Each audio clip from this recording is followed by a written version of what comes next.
Cancer के मरीज की इस कहानी को लीजिए, जैसे इन्होंने रिकवरी किया हमारे हेम्स के मरीज का, और कैंसर के मरीज मेरे जो मरीज हैं अशोक जी, उनका ये कहानी देखिए। इन दोनों कहानी से हमको समझ में आ रहा है कि शुद्ध चीज़ों नहीं हमको ठीक कर सकती हैं, और उसी शुद्ध चीज़ को के द्वारा हम ठीक हो हमारे मरीज ठीक हुए हैं। और दूसरी तरफ एक खबर आई है 105 माताओं के ब्रेस्ट फीडिंग माताओं के दूध का सैंपल टेस्ट किया गया है। दैनिक भास्कर के द्वारा ये रिपोर्ट छापी गई है, जिसमें मिला है हानिकारक यूरिया और कीटनाशक। आश्चर्यजनक बात है दोस्तों कि ये रिपोर्ट हमें सामने आई है, और ये खबर आई है 20 जुलाई को जयपुर राजस्थान में। दैनिक भास्कर की ये खबर है, ये पेज आप देख सकते हैं। और ये कीटनाशक और यूरिया का जो टेस्ट रिपोर्ट में आना, वो भी हर सैंपल में आया है। इस रिपोर्ट का ब्रीफ आपको बता देता हूँ कि हर सैंपल 105 सैंपल लिया गया था ब्रेस्ट फीडिंग माताओं की सैंपल दूध का, और उसमें सभी सैंपल में ये हानिकारक यूरिया और कीटनाशक आया है। अब ये कीटनाशक का इतनी मात्रा में पाया जाना, और इसका इम्प्लीकेशन बताया गया है कि छोटे बच्चों में उल्टी, दस्त और किडनी से संबंधित रोग ये पैदा कर सकता है, और ये कर रहा है। ये बात इसमें छापी गई है। इसके साथ साथ आपको बताना चाहूँगा कि इसमें तत्व क्या क्या कारण है इसके, और बाकी और इसमें बात करेंगे, इसके हल पे बात करेंगे। नमस्कार दोस्तों, मैं टिकेंद्र वर्मा, आहार चिकित्सक, nutrition therapist, DT dietitian Tikendra Verma, और सॉफ्टवेयर इंजीनियर मुंबई से। तो नेचुरोपैथी चिकित्सा में आगे बढ़ते हुए हमें जो अभी हम अनुभव प्राप्त कर रहे हैं, वही चीज़ हम आपसे शेयर करते रहते हैं, मरीजों के टेस्टिमोनियल शेयर करते रहते हैं। तो आज हम बात करेंगे इस 20 जुलाई की खबर की, जिसमें दैनिक भास्कर की रिपोर्ट में कहा जा रहा है। तो इसके रूट कॉज में जाएंगे दोस्तों कि रूट कॉज क्या बोला गया है इस खबर में, कि इसका कारण है जो दूध में मिलावट हो रही है, और चाय में मिलावट होती है, मसालों में मिलावट बताई जा रही है, तेल में अलग प्रकार के मिलावट बताई जा रही है, और कैंडी है, शरबत है, प्रोसेस्ड फूड और स्नैक्स, कुरकुरे, सॉस, ऐसा ये बताया जा रहा है कि इनमें केमिकल का उत्पाद के उपयोग की वजह से ये हानिकारक चीज़ें आ रही हैं। और यूरिया कीटनाशक के बारे में आप समझ सकते हैं कि ये यूरिया और कीटनाशक का उपयोग खेतों में आजकल बहुत ज़्यादा होता है, और ये कब से हो रहा है, क्या हो रहा है, सारा इतिहास हम समझेंगे दोस्तों। तो इस पेज के बाद ये तो आपको उस खबर मिल जाएगा जो फ्लैश कर रहे हैं 20 जुलाई का जयपुर का, राजस्थान का। आप देख सकते हैं दैनिक भास्कर का मुख्य पेज, उसकी खबर है, ये कटिंग मैंने डाल दी है। तो अगर हम पीछे इतिहास में जाते हैं तो आजकल इतना हानिकारक चीज़ों का उपयोग कैसा बढ़ा है, और उसका जो असर है वो कैसे बढ़ा है, ये हमें समझना है। कि लगभग हम माने तो ये जो शुद्ध अनाज था, वो शुद्ध अनाज अगर कोई 60 साल का व्यक्ति है, तो वो 60 साल का व्यक्ति अपनी उम्र के समय में शुद्ध देसी अनाज की बात है और अशुद्ध अनाज की बात है, तो 60 साल का व्यक्ति ने लगभग 30 साल, अगर 1990 के आसपास ही इन चीज़ों का उपयोग बढ़ा है, और अब तो बढ़ते ही जा रहा है, हर चीज़ में हानिकारक पेस्टिसाइड और सब चीज़ बढ़ते जा रहा है। तो 60 साल को व्यक्ति को 30 साल उसने ये शुद्ध अनाज खाया है, क्योंकि पहले इसका उपयोग बहुत कम होता था। हमारे बचपन में हमने देखा है कि गोबर खाद का उपयोग ही ज़्यादा होता था, और लोग गोबर खाद उपयोग करते थे। और ये अशुद्ध अनाज जो उनका चालू हुआ 1990 से, अगर मान के चले, है ना, 90 से या 90 के बाद से, तो भी 30 साल उन्होंने अशुद्ध अनाज खाया है। कोई 60 साल का उम्र का व्यक्ति है तो 60 साल 70 साल का उम्र का व्यक्ति जो है, उनको जो भी बीमारियां आज आपको देखने को मिल रही हैं जिस तरीके की, वो हो गया एक बात। और दूसरा है, अगर कोई 40 साल का व्यक्ति है, तो 40 साल का अगर कोई व्यक्ति है तो उसने सिर्फ 5 साल ही वो शुद्ध अनाज को खाया है, जो गोबर खाद वाला, और उसके बाद 35 साल उसने अपना पूरा अशुद्ध अनाज खाया है। तो अगर 20 साल के व्यक्ति की बात करें तो वो उसने पूरा 20 साल जो है इस अशुद्ध अनाज को, बचपन से वो अशुद्ध अनाज ही खा रहा है ना। तो हमको ये रोगों का ये तुलनात्मक अध्ययन समझना है। लोग ये समझते हैं कि मुझे तो कोई नुकसान हुआ नहीं, है ना, ये यूरिया DAP का जो बात है, ये जो हो रहा है उपयोग, मुझे तो कुछ फ़र्क नहीं पड़ता। तो आज हमको ये देखने को मिल रहा है कि जितने ज़्यादा उम्रदराज लोग हैं, ज़्यादा बुजुर्ग हैं, हमको 80 साल 90 साल के बुजुर्ग मिलते हैं, वो आज भी उसी स्थिति से आज वो लोग काम कर पाते हैं। उनके आँखों को देखने की रोशनी भी अच्छी है और है ना, सभी चीज़ें थोड़ा स्वस्थता दिखता है। मगर जितना उम्र हम कम में जाते जा रहे हैं उतना हमको नई नई बीमारियां सुनने में बढ़ती जा रही हैं। आजकल छोटे बच्चों में और ज़्यादा बीमारी बढ़ती आ रही है। 20 साल का उम्र हो गया तो फिर अलग अलग बीमारी, जो उन बुजुर्गों ने जो 80 साल के हैं उन्होंने कभी नहीं देखा। और मुख्य बात मैं जो रखना चाहता था ये है कि लोगों को लग रहा है यूरिया डीएपी जो भी कीटनाशक जो खेतों में उपयोग हो रहा है वो चल तो रहा है, नुकसान तो कुछ हो नहीं रहा है। तो इस चार्ट का उद्देश्य ये था आपको ये दिखाना कि जो लोग जब शुद्ध खाते थे, इसमें 80 उम्र वाले को डाल लेंगे, 80 साल वाले को, तो उसको कोई बीमारी नहीं होती थी जितनी बीमारियां आज की डेट में हैं। तो जितना उपयोग इसका हम करते रहेंगे तो इसका जो बीमारियां बढ़ती जाएंगी, ये बात मैं कहना चाहता हूँ। तो मैं बार बार जैसे बोलता हूँ, कलयुग भस्मासुर बन चुका है। ये खबर जिस पे हम बात कर रहे हैं दैनिक भास्कर की, इसका मतलब क्या है? इसका मतलब ये है कि कलयुग खुद ही बता रहा है कि आपने जो 1990 या 2000 या सन 1980 जो भी बोले उसके आसपास जो आपने ये चालू किया है, जो ज़्यादा जो हानिकारक दवाओं का उपयोग है, फर्टिलाइज़र का उपयोग है, फिर अब कीटनाशक का उपयोग ज़्यादा बढ़ते जा रहा है, तो वो जो आपने चालू किया है वो अब ख़त्म होने का ज़रूरत है। उसको बंद करें की ज़रूरत है कि खुद ही पेपर में छाप के बोल रहे हैं। जिन बड़ी बड़ी कंपनियों ने इसका प्रचार किया और हमारे खेतों को जहरीला बनाया, अब उनके माध्यम से, कहीं के माध्यम से, किसी और के माध्यम से बात खबर निकल के आ रही है कि उन चीज़ों से लोगों को नुकसान हो रहा है और बीमारियां बढ़ रही हैं। अब इसके बाद इसमें कैटेगरी देखें तो इसमें अनाज आता है, केमिकल का जो खाद्य पदार्थ वो आता है, और दवाई और इंजेक्शन भी आता है ना। तो ये सारी चीज़ें इसमें हमको जहरीली मिल रही हैं, और वो आप उस खबर में भी आपने ये देखा हुआ है कि ये सारी चीज़ों में ये जहरीली चीज़ों का उपयोग होता है। अब अगर हम इस पे बात करें कि ये खेतों में जो रसायन का उपयोग की बात करें, है ना, जो भी परिवर्तन आपके जीवन में हुआ है 1990 के पहले आसपास, आपने खुद ही देखा है कि गोबर खाद से कैसे हम रासायनिक खाद में आए, रासायनिक खाद के बाद कैसे कीटनाशक का उपयोग बढ़ा और सारा जो तंत्र है वो बिगड़ गया, बीमारी बढ़ गई और लोग बीमारी में ही पैसा अपना व्यर्थ कर रहे हैं, नाश कर रहे हैं और बीमारी के डर में जी रहे हैं या हॉस्पिटलों के चक्कर काट रहे हैं।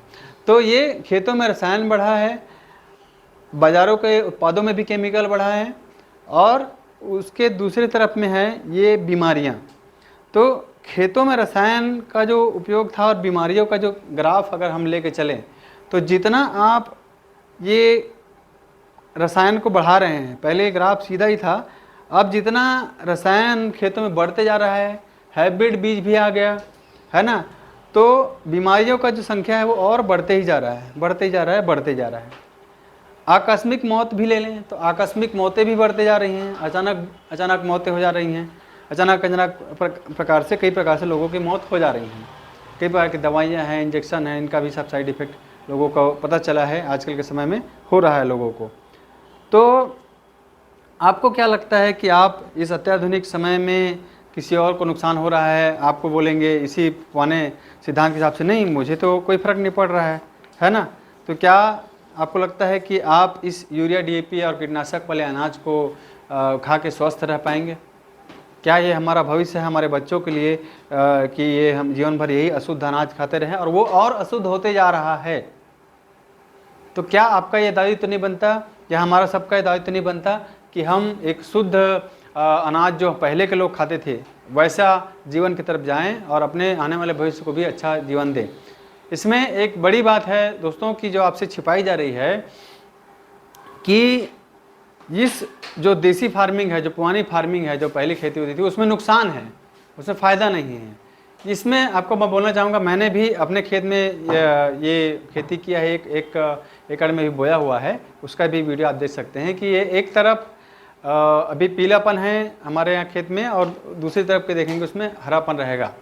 तो ये शुद्ध जो खेती हो रही है इसमें ये समझ में आया है कि जो खर्चे हैं वो कम होता है, आपको कर्ज की ज़रूरत नहीं पड़ती है, शुद्ध बीज का उपयोग हम लोग करते हैं और उसकी इम्यूनिटी अच्छी रहती है और बाद में जब वो फसल निकल के आएगा वो भी अनाज भी वो शुद्ध रहेगा और बहुत ही स्वादिष्ट रहेगा और हमारे शरीर के लिए भी अच्छा रहेगा, अनाज। तो उसका जो रेट है, आप बताइए, आज 32 रुपये किलो जो है छत्तीसगढ़ गवर्नमेंट जो है 32 रुपये किलो में हमारा धान को लेती है। 32 रुपये किलो माने 3200 रुपये कुंटल। और फिर कोचिया वोचिया को बेचेंगे तब तो 1600-1700 में ऐसा कुछ बिकता है ना अनाज, धान। लेकिन अगर आपने देसी खेती किया है, गोबर वाली खेती किया है, तो आप मुझे बताइए, आपने कोई भी केमिकल नहीं डाला है अपने खेत में, तो क्या आप अपने उस जो अनाज है उसको आपके 1600 रुपया या 16 रुपये किलो या 32 रुपये किलो में दोगे आप आपके धान को? आप नहीं दोगे, है ना। आप उस रेट में दोगे ही नहीं। कम से कम पहले की बात है, आप अपने खाने के लिए आप ये कीजिए, अपने परिवार के लिए, कि हम उस चीज़ को खाएं। और उसका वैल्यू मैं पहले बताना चाहूँगा आपको कि वो देसी जो चावल का देसी इसका खेती है, आप किसी भी पोर्टल में देखिए, आज ऑर्गेनिक अनाज के नाम से जो भी आपको चावल मिल रहा है वो बहुत ही महंगा जा रहा है। 100 से नीचे में आपको मिलेगा ही नहीं, 120 और इसके ऊपर ही सब मिलता है किलो चावल का, है ना। तो धान का भी रेट के लेके चले तो धान का रेट भी आपको इससे जो 16 रुपये किलो में आप बेच रहे हैं कोचिया लोग को, या 30-32 रुपये में किलो में बेच रहे हैं आप सोसाइटी में, उससे डबल या डबल से ज़्यादा ही मिलेगा आपको, क्योंकि वो शुद्ध हो गया, वो देसी हो गया। और उसका मतलब ये उत्पादन में फ़र्क आएगा और कुल मिलाकर नुकसान हो जाएगा वाली बात नहीं है। आप जहर को बुला रहे हैं और वो फाइनेंशियली भी आपको नुकसान कर रहा है, आपको खेत को, जड़ को ख़राब कर रहा है। तो उसकी कीमत के बारे में और सारा विश्लेषण आप कई तरीके से प्राप्त कर सकते हैं। और मैंने खुद भी जो बोया है अभी उसी किस्म की बात कर रहा हूँ। तो वो धान का बीजा मैंने 120 रुपये किलो में ख़रीदा है। रामभोग नाम का चावल है, जो आप ये वीडियो देख पा रहे हैं, रामभोग नाम से चावल है। 120 रुपया किलो में इसका धान को मैंने ख़रीदा है, बीजा को, जो 1 साल ही चलता है बीज, इसलिए। और उसका चावल जब लेंगे तो चावल उसका जो है वो भी 120 रुपये किलो मिलेगा, जो पुराना रहेगा, 1 साल पुराना, क्योंकि पुराना धान जो है अच्छा होता है, पुराना चावल खाने के लिए। तो 120 रुपये किलो। और कहाँ आपका ये 16 रुपये किलो और 32 रुपये किलो। तो रामभोग किसी किस्म से तुलना कर लीजिए आपको कि जिस किसान से भी मैंने लिया है उसने मुझे 120 रुपये किलो में दिया है, और वो देसी बीज है, वो मेरे पास हमेशा के लिए रहेगा। मुझे किसी कंपनी और इसकी ज़रूरत नहीं है हाइब्रिड बीज लेने के लिए, और वो शुद्ध बीज रहेगा। और शुद्ध बीज रहेगा और आपका शुद्ध जो उपयोग जो ये रहेगा, जीवामृत का जो है मैंने आपको दिखाया है, वीडियो में डाल देता हूँ। तो जीवामृत हमने बना के सिस्टम बनाया, उसका डिटेल वीडियो भी आप मेरे यूट्यूब पे लिंक देख सकते हैं।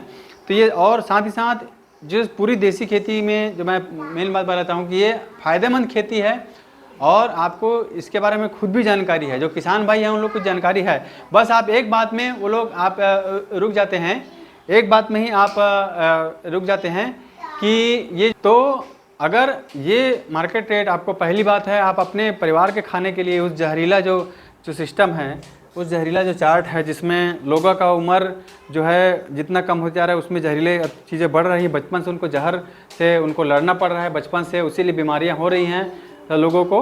उसकी जगह में अगर आपको, और इस ग्राफ में, जो इस ग्राफ के चक्कर में नहीं पड़ना है अपने खेत के लिए, क्योंकि आपका खेत ही में हो रहा है जो भी हो रहा है ना। आपके फार्मिंग में आप कीटनाशक बढ़ा रहे हो, कीटनाशक जितना बढ़ा रहे हो उतनी ही बीमारियां बढ़ती जा रही हैं, चाहे तो अपने लिए हो चाहे आप किसी और के लिए हो। तो दोनों की बात मैं करूंगा। अपने लिए तो कम से कम उगाने के बारे में शायद आपको समझ में आ गया होगा इस खबर से कि अपने लिए तो आपको शुद्ध उगाना चाहिए।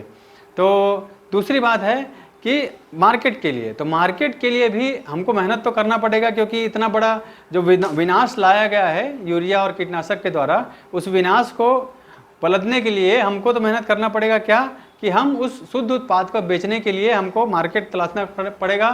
साथ ही साथ जितने भी दर्शक हमारे देख रहे हैं उन दर्शकों को भी सबको समझना है, जो किसान नहीं हैं, और जो किसान हैं वो तो किसानी करेंगे, जो किसान नहीं है उनको ऑर्गेनिक खाने की तरफ सोचना पड़ेगा।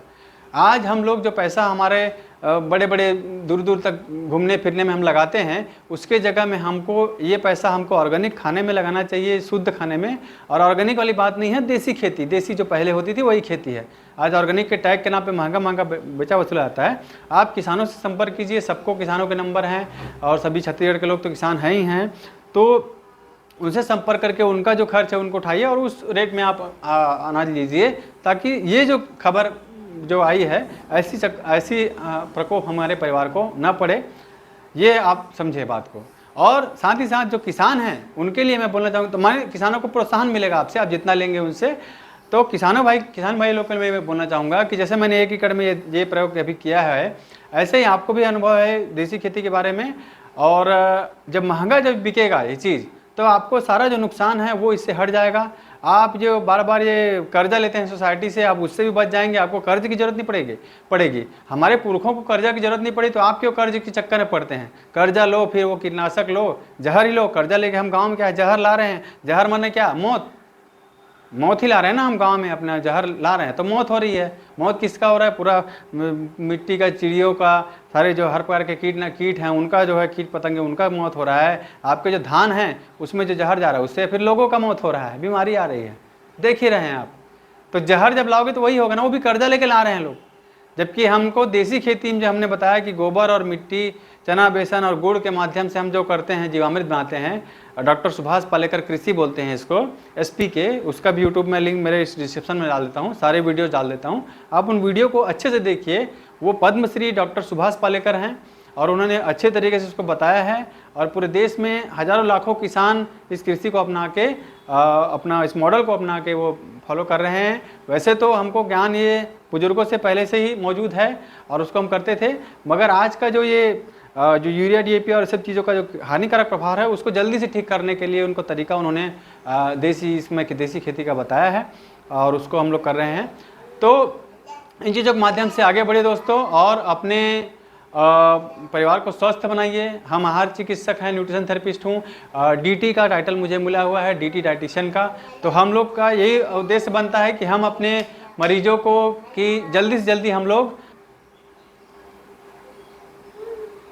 तो दोस्तों ये आप सबको बोलना चाहूँगा कि बिल्कुल आप शुद्ध देसी खेती को बढ़ाइए। हमारा आहार चिकित्सा में हम लोगों को यही बोलते रहते हैं कि शुद्ध चीज़ों का उपयोग करें और अच्छे से अपने आप को स्वस्थ रखें। और हमारे इन वीडियो को भी लोगों को शेयर करें और हमारे चैनल को लाइक, शेयर और सब्सक्राइब करें।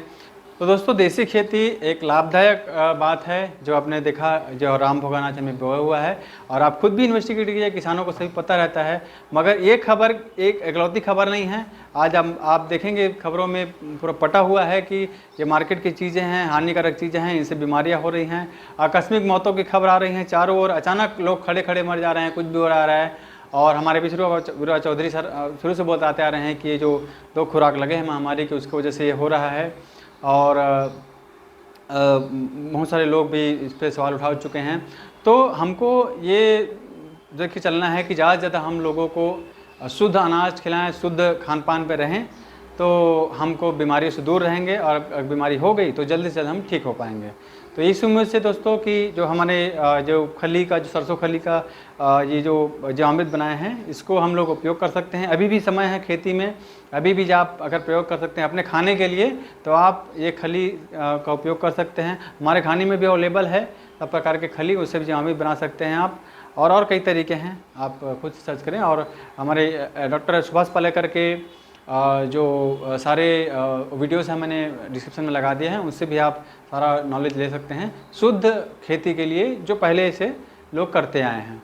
बहुत बहुत धन्यवाद दोस्तों। अगले और वीडियो में मिलेंगे नए टेस्टिमोनियल के साथ और एक नए थॉट के साथ, नए खबरों के साथ कि हम आगे के आने वाले हमारे पीढ़ियों को, भविष्य को हम कैसे शुद्ध खान पान पर रखें और शुद्ध वातावरण दे पाएँ, हर प्रकार का चीज़ों को हम अच्छा कर पाएँ। बहुत बहुत धन्यवाद दोस्तों। मैं न्यूट्रिशन थेरेपिस्ट, आहार चिकित्सक, डाइटिशियन टिकेंद्र वर्मा और सॉफ्टवेयर इंजीनियर मुंबई से।